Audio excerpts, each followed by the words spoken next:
Olá! Hoje nós vamos falar dos primeiros sintomas do autismo.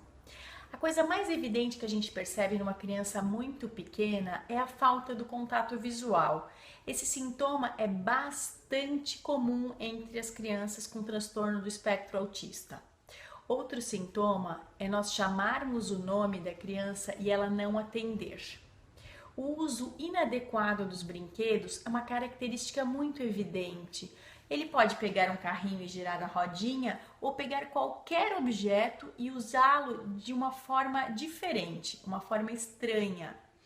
Na escola ou no convívio com primos ou com alguém da família, a gente também observa que a criança fica mais isolada. Então, a falta da intenção de interagir também é evidente nesses casos. O que a gente tem que prestar muito atenção?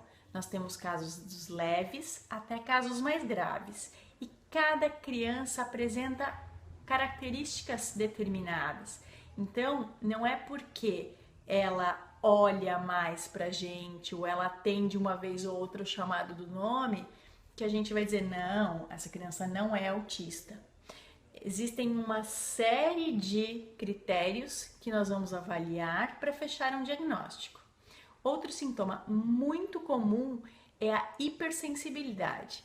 Eles são crianças muito sensíveis ao toque, a cair o pingo da água do chuveiro na cabeça, por exemplo, cortar a unha, cortar o cabelo, ou podem ser crianças com uma sensibilidade diminuída. Por exemplo, uma criança que cai e não chora, aparentemente não sente dor. Essas diferenças de sensibilidade também são características bem próprias do autista. Então, para falar um pouquinho mais da prática disso, eu convidei a Simone, que é mãe do Bruno e do Nicolas, para ela falar como ela percebeu os primeiros sintomas deles. Vamos escutar um pouquinho a nossa conversa?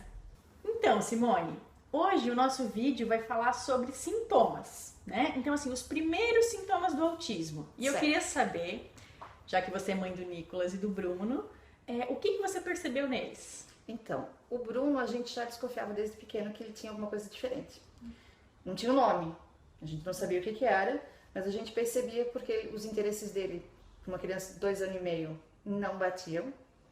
No começo a gente atribuiu isso ao fato dele só conviver com adultos, mas os interesses dele eram muito focados. Ele tinha um foco e ele seguia nessa linha. Não era como outra criança que se distrai, que busca outras brincadeiras, não. Ele decidia o Titanic, que foi durante muito tempo a paixão dele. Então, ele sabia tudo do Titanic. Quando deu o tsunami, ele vasculhou tudo na internet porque ele queria entender. Então, eram interesses completamente diferentes de uma criança da idade dele. Mas como isso nunca atrapalhou o desenvolvimento dele, pelo contrário, ele sempre foi muito inteligente, muito esperto, então a gente acabou não dando bola. Já o Nicolas, ele era prematuro extremo, então ele fazia acompanhamento com o neuro normalmente. A gente via que tinha diferenças, mas a gente atribuía à prematuridade, a gente nunca pensou que fosse derivado do autismo, né? Hoje em dia, sabendo que eles são autistas, hoje eu reconheço que os sintomas estavam lá e a gente não sabia.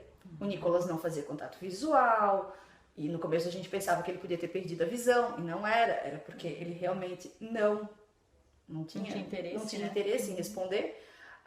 Ele não atendia quando era chamado, a gente atribuía isso a uma possível surdez. Hoje em dia a gente sabe que, apesar dele ter perdido a audição, ele é surdo seletivo.